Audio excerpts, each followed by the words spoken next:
Welcome back to Frogboy X1 Gaming. I'm Andrew, and today we're beginning a new documentary on checkerbirds. So today we are going to talk about the origin of the checkerbird, where it's from, what it does, and why it even exists. So if you like this content, don't forget to like and subscribe, and let's get into this.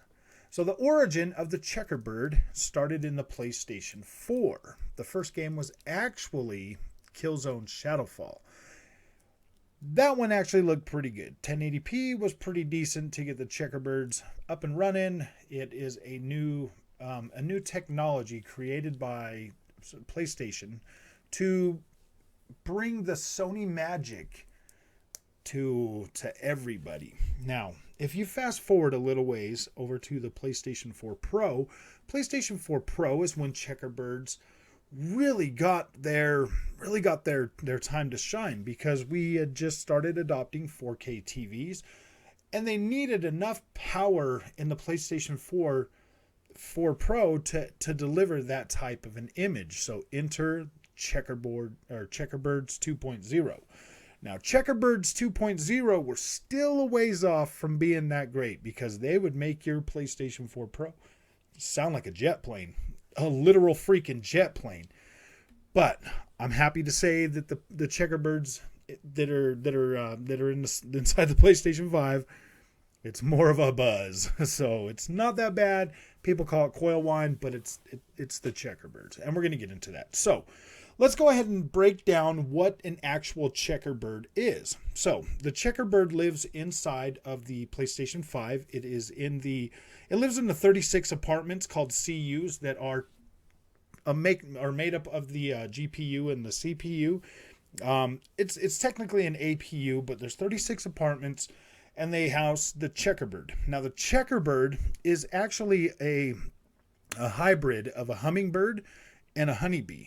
So, well, I guess you put the SSD in there too. You know, you got the GPU and the SSD and whatever. So the reason why the hummingbird is because their wings flap a million times a second, and that's like super fast. That's like pretty instant. So that represents, you know, the super fast SSD that gets the power, you know, to the honeybee so that it can hurry up and make that. But it's all one. It's like this weird little concoction, it's almost like, it's kind of creepy looking. It's kind of got like the bee of the body with the wings of a freaking of the hummingbird and the beak and everything, you know, to try to sit there and get all the stuff out. It's really weird. So, man, these things, they work so fast. I mean, if you get like 5 feet away from your PlayStation 5, you can hear them. Like I said, people call it coil wine. No, that is checkerbirds. That is checkerbirds. They are in there making Fuzz K for you.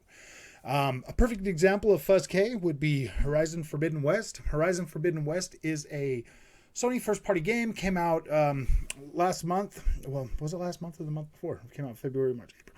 Yep, so it came out in February, so almost 2 months now. We've gotten updates weekly for this game. We just got the newest one, patch 1.11, 10 and 11. And, yep, you can still see the Fuzz K. It's still prevalent. It's still pretty nice, but It is looking a little bit sharper. I mean, the fuzz is starting to subside a little bit. You know, at least close to the character, but far out there. Oh my gosh, man! It is still Fuzz K. And did I mention all the fog that the honeybees or that the checkerbirds produce as they're flying around in circles? It fills your games instantly with fog everywhere. It's pretty cool. It's a nice. It's more of a side effect of, you know, like the honeybee or the checkerbirds moving so fast that it just creates these dust clouds that you there's really nothing you can do about it. Think about like sitting in your car, burning your tires on the ground. It's going to create that dust. You know, they're moving so fast. You know, the SSD is powering them. You know, so it's just an instantaneous, like really fast process that goes on, and there's so much going on inside the PlayStation 5. You know, the checkerbirds are literally amazing. The way that they can bring together that Fuzz K as fast as they do. And I mean, when you're walking through a world, I mean, you can see the speed pop right in from like right in front of you. I mean, like you're walking, you're like, oh, that's a pretty nice mountain, and then boom, there's a building like out of freaking nowhere. It is the most intense feeling you will ever. I mean, immersion is instantly broken, and you're like, whoa, look at that building, it's just there. And it's like, I know, I mean, it's great. The way that this thing works, like these checkerbirds are some of the most, they are an endangered species though. If it wasn't for PlayStation 5, continuing to cultivate and catch and find these wild checkerbirds in the wild, and then bring them back to the Sony headquarters and stuff them in the PlayStation 5s, I think they would have gotten extinct by now, because I don't think anybody would have been like, yeah, RDNA 2? No, we're going with checkerbirds. I don't think any other company out there would have been like, yeah, you know what? We're just going to go ahead and use checkerbirds. I mean, you look at the closest competitor, Microsoft, they went with full RDNA 2. They like held back production. They're like, hold the line.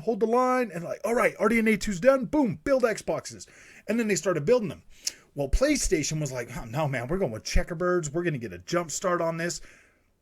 Little did they know, I mean, like, COVID kind of affected the checkerbird population as well. I mean, like, now it's so hard for PlayStation to get their mitts on the, I mean, like, you know how hard it is to find checkerbirds in the wild right now? It's hard. So trying to find these checkerbirds and train them and stick them in the PlayStation 5 and then get them to your door has been extremely hard. Well, Microsoft's out there cranking out RDNA 2 left and right. They're like, yeah, you want a Series S? Here you go. You want a Series X? Here you go. They're on the store shelves. It's getting good. I mean, like, the Xbox is starting to outsell the PlayStation, and that sucks. But I do commend PlayStation for holding firm and saying, no, man, we're not going to let these checkerbirds go. We're going to hold on to them with every single thing we've got. There's no way we are going to let the checkerbird go extinct. Now, they will produce your Fuzz K, and right now, it's been a little rough. We all saw what checkerbirds could do with the PlayStation 4 Pro. They started getting really good, giving us, pretty. I mean, you've seen God of War. You've seen Days Gone. You've seen these games that are 100% checkerbird. They looked amazing at 30 frames a second. Well, see, the problem is checkerbirds, fine-tuning them to run 60 frames a second is a little bit harder than they thought. I mean, even Square Enix took a shot at this with Stranger of Paradise. I mean, it looks Fuzz K. It's pretty nice looking Fuzz K. It definitely fills the 4K the TV up with plenty of fuzz, just like Horizon Forbidden West and any number of other Fuzz K games. They do a good job. It might take closer to the end of this generation to really train and cultivate these checkerbirds to get, a better image quality. But I would say Fuzz K isn't going anywhere anytime soon. It's kind of a preferred. I mean, it's like a preferred thing. Like, once you see it, you're like, oh gosh, that looks so terrible. I just got to have more of it. And then you delude yourself and tell yourself, yeah, man, this stuff is great. It's so fuzzy, I can't see. But hey, man, there's always the alternative, because in every single game, they bake in a 4K 30, which is Fuzz K 30 as well. I mean, checkerbirds are amazing at 30 frames a second. And it's almost hard enough to catch the checkerbirds, like while you're hunting, while we're doing Checkerbird Hunter, in the 4K 30, because it just looks so close to 4K that you can't barely tell the difference. But if you look close enough, you could see the checkerbirds. You just got to get a little bit closer and you could see the checkerbirds. And that's very smart, because instead of using like a full native 4K, the with the PlayStation 5 is what they do is they trick you into being able to feel like you're getting a 4K image, so that their 3.5 gigahertz CPU can actually kick out a 60 frames a second. Well, I mean, it's been kind of stable. Whereas the Xbox, running on full power, just trying to crank out as many pixels as it can to rasterize, just straight up native resolution. And I mean, I understand that, like, why didn't Xbox just use checkerbirds? Seriously, like, if they would have gave all 52 of them apartments to checkerbirds, those 52 CUs, those apartments, they would have had a lot more checkerbirds in there. they could have, imagine what they could have done with all those checkerbirds. I mean, you would have had so much fuzz K, it would have been spilling out the sides.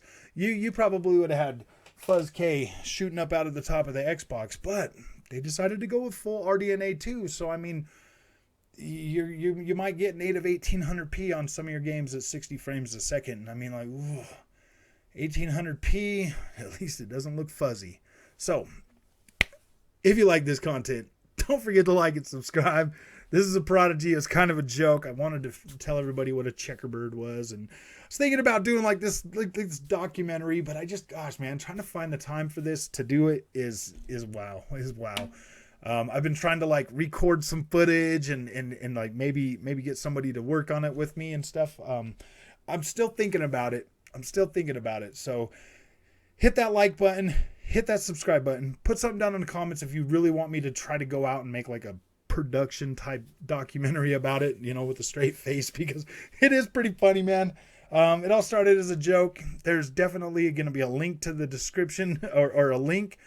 If you want to get, some checkerbird merch, some checkerbird hunting merch, there's going to be a link in there. And I greatly appreciate everybody that supports this channel and all my friends. Like, you guys are awesome. So we're working on this. Maybe it's going to happen, maybe it's not, but this is kind of like a little prelude to it. So, like I said, hit the like, hit the subscribe.